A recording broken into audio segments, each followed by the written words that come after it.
2026 தேர்தலில் இதுதான் நடக்கப் போகிறது. 2 ஆண்டுகளுக்கு முன்பே புட்டு வைத்த அண்ணாமலை காட்டுத் தீயாய் பரவும் வீடியோ. வணக்கம் நண்பர்களே. தமிழக பாஜகவின் முன்னாள் தலைவர் அண்ணாமலை எந்த ஒரு விஷயமாக இருந்தாலும் தெள்ள தெளிவாக பேசக்கூடியவர். புள்ளி விவரங்கள் இல்லாமல் அவர் எந்த கேள்விக்கான பதிலையும் கொடுக்க மாட்டார். அந்த அளவுக்கு அண்ணாமலை ஒரு தனித்துவம் பெற்ற தலைவராக திகழ்ந்து வருகிறார். அப்படிப்பட்ட அண்ணாமலை 2024 மக்களவைத் தேர்தலுக்கு முன்பு ஒரு மேடையில் பேசிய வீடியோ தற்போது சோஷியல் மீடியாவில் வைரலாகி வருகிறது. அந்த வீடியோவில் அண்ணாமலை என்ன கூறியிருக்கிறார் என்றால், இன்றைய நிலவரப்படி தமிழக அரசியல் நிலவரங்களை எடுத்துக்கொண்டார்.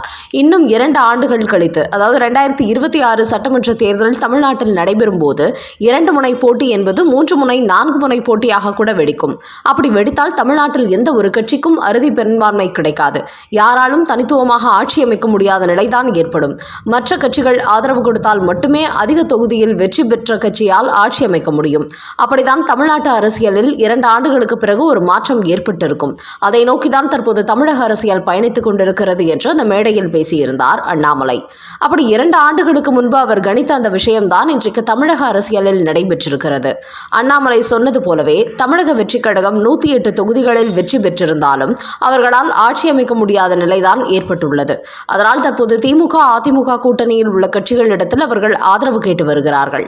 இப்படி அண்ணாமலை 2 ஆண்டுகளுக்கு முன்பு சொன்ன விஷயம் இப்போது நடைபெற்றிருப்பதால் அந்த வீடியோவை பாஜகவினர் வைரலாக்கி வருகிறார்கள். அந்த அளவுக்கு அரசியலை தெள்ள தெளிவாக கணித்து வைத்திருக்கிறார். இன்று நடக்கும் விஷயங்கள் நாளை நடக்கப் போகிற விஷயங்களையும் முன்கூட்டியே கணித்து வெளியிடும் அளவிற்கு ஒரு ஆற்றல் கொண்டவராக அண்ணாமலை இருக்கிறார் என்பதற்கு இந்த வீடியோவே ஒரு ஆதாரமாக அமைந்திருக்கிறது. அடுத்த செய்தி. என்னை நம்ப வச்சு கழுத்தை அறுத்தது ஏன்? குடும்பத்தாரிடம் கண்ணீர் விட்ட மு.க. ஸ்டாலின். 2026 தேர்தலுக்கு முன்பு மீண்டும் திராவிட மாடல் 2.0 ஆட்சி தொடரும் என்று மு.க. ஸ்டாலின் மேடைக்கு மேடை முழக்கமிட்டு வந்தார். அதோடு 200 தொகுதிகளில் திமுக வெற்றி பெறும் என்று சொல்லி வந்தார். ஆனால் தேர்தலுக்கு பிறகு பார்த்தால் 75 தொகுதியில் கூட திமுகவால் வெற்றி பெற முடியவில்லை. அதோடு மு.க. ஸ்டாலினை தோல்வியடைந்து விட்டார். இதன் மூலம் திமுக ஆட்சியின் மீது மக்கள் மத்தியில் எந்த அளவுக்கு அதிருப்தி இருந்துள்ளது என்பது தெரிய வந்திருக்கிறது. இந்த உண்மை தெரியாமல் தமிழ்நாட்டில் தான் இந்தியாவின் நம்பர் 1 ஆட்சி நடக்கிறது, அனைத்து திட்டங்களுக்கும் நாங்கள் முன்மாதிரியாக இருக்கிறோம் என்று அவர் ஏகத்துக்கு எடுத்துவிட்டு வந்தார். ஆனால் தேர்தலில் அதிர்ச்சி தோல்வி கிடைத்த பிறகு மு.க. ஸ்டாலினுக்கு சில முக்கியத்துவம் வாய்ந்த உளவுத்துறை ரிப்போர்ட்களில் அவருக்கு உண்மைக்கு புறம்பான தகவல்கள் கொடுத்ததை அறிந்ததும் உச்சக்கட்ட அதிர்ச்சி அடைந்திருக்கிறார். நான் நம்பியவர்களே எனக்கு எதற்காக பொய்யான தகவல் தர வேண்டும் என்று குடும்பத்தாரிடம் அவர் கோபத்தை வெளிப்படுத்தியிருக்கிறார். மேலும் திமுக தோல்வியடைந்த நிலையில் அக்கட்சியின் துரைமுருகன் உள்ளிட்ட பலரும் மு.க. ஸ்டாலினை சந்தித்து வருத்தப்பட்டுள்ளார்கள்.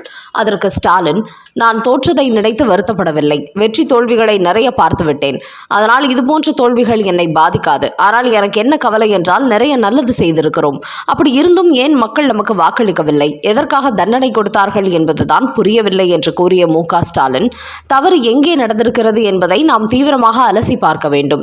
நாம் முழுமையாக நம்பியவர்களே நமக்கு பொய்யான தகவல் தந்து நம்ப வைத்து கழுத்தை அறுத்து விட்டார்கள். இவர்கள் எதற்காக என்னை ஏமாற்ற வேண்டும் என்றெல்லாம் அவர் ஆதங்கப்பட்டிருக்கிறார்.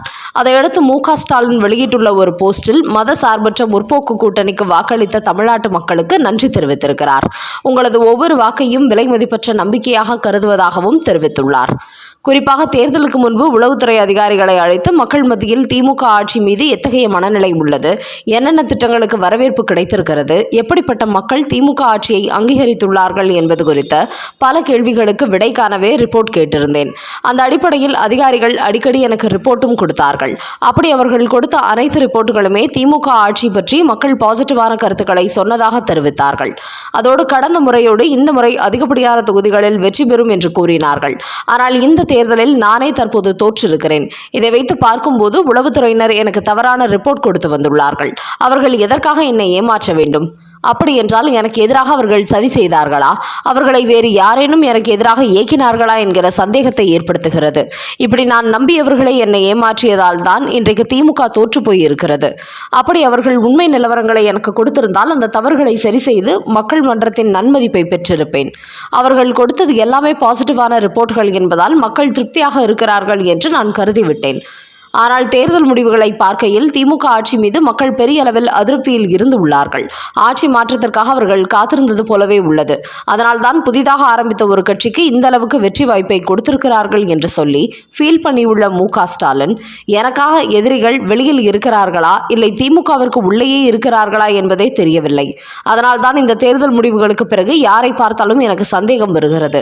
அந்த அளவுக்கு எனக்கு பெருசா அதிர்ச்சி கலந்த ஏமாற்றத்தை கொடுத்து விட்டது இந்த தேர்தல் முடிவுகள் என்று கூறியுள்ள மு.க. ஸ்டாலின், தனது மருமகன் சபரீசன் பெண் நிறுவனத்தின் மூலம் கொடுத்த ரிப்போர்ட்டை கொடுத்தும் குற்றம் சாட்டியிருக்கிறார். மற்றவர்களை எல்லாம் விட உங்களை அதிகமாக நம்பினேன். ஆனால் அப்படிப்பட்ட நீங்கள் தவறான ரிப்போர்ட் தான் கொடுத்துள்ளீர்கள். ஒருவேளை மக்கள் மத்தியில் திமுக மீது அதிருப்தி இருப்பதை என்னிடத்தில் சொல்லி இருந்தால் அந்த பிரச்சனைகளை சரி செய்து இருப்பேன். ஆனால் நீங்களும் எதையும் என்னிடத்தில் சொல்லாமல் பாசிட்டிவான விஷயங்களை பற்றி சொல்லி மைனஸான விஷயங்களை மூடி மறைத்திருப்பதாகவே தெரிகிறது என்று தனது மருமகன் சபரீசன் மீதும் கோபத்தை வெளிப்படுத்தினாராம் மு.க. ஸ்டாலின். அந்த வகையில் இந்த தேர்தல் முடிவுகள் காரணமாக உளவுத்துறை மட்டுமின்றி தனது மருமகன் சபரீசன் மீதும் கடுமையான அதிருப்தியில் வெளிப்படுத்தியுள்ளார் மு.க. ஸ்டாலின். தனது குடும்பத்தார் முன்னிலையில் இவ்வளவு சிறப்பான ஆட்சி நடத்தியும் மக்கள் என்னை நிராகரித்து விட்டார்கள் என்று சொல்லி கண்கலங்கி இருப்பதாக திமுக வட்டாரங்களில் ஒரு செய்தி வெளியாகி இருக்கிறது. அடுத்த செய்தி. தேர்தலில் தோல்வியடைந்த பிறகும் முதலமைச்சர் பதவியை ராஜினாமா செய்ய மறுக்கும் மம்தா பானர்ஜி. மேற்கு வங்காளத்தில் 3 முறை தொடர்ச்சியாக முதலமைச்சராக இருந்தவர் மம்தா பானர்ஜி. இந்த நிலையில் இந்த 2026 சட்டமன்ற தேர்தலில் மேற்கு வங்காளத்தின் மொத்தம் உள்ள 294 தொகுதிகளில் பாஜக 207 இடங்களை கைப்பற்றியது. ஆனால் மம்தா பானர்ஜியின் திரிணாமுல் காங்கிரஸ் 80 இடங்களில் மட்டுமே வெற்றி பெற்றுள்ளது. இப்படி 3 முறை ஆட்சி செய்த அவருக்கு 4வது முறை படுதோல்வி கிடைத்திருக்கிறது என்றாலும் தான் தோல்வி அடைந்ததும் தனது பதவியை ராஜினாமா செய்வதாக அங்குள்ள ஆளுநருக்கு அவர் இதுவரை கடிதம் அனுப்பவில்லை. நேற்று மீடியாக்களை சந்தித்துள்ள மம்தா பானர்ஜி, நான் இந்த தேர்தலில் தோல்வி அடையவில்லை. மேற்கு வங்காள தேர்தலில் 100 தொகுதிகளில் ஓட்டுகள் திருடப்பட்டுள்ளது. மத்திய அரசுக்கு ஆதரவாக தேர்தல் ஆணையம் செயல்பட்டுள்ளது என்று குற்றம் சாட்டியிருக்கும் மம்தா பானர்ஜி, தேர்தல் ஆணையத்தின் உதவியோடு நடந்த இந்த முறைகேடை நான் ஏற்க மாட்டேன். அதனால் என்னுடைய பதவியை ராஜினாமா செய்வதாக ராஜ்பவனுக்கு சென்று கடிதம் கொடுக்க போவதில்லை என்று கூறியிருக்கிறார். அவரது இந்த செயல்பாடு மேற்கு வங்க அரசியலில் பெரும் பரபரப்பை ஏற்படுத்தியிருக்கிறது. டிஆர்பி ராஜாவை தட்டி தூக்கிய அம்மா மக்கள் முன்னேற்ற கழகம்.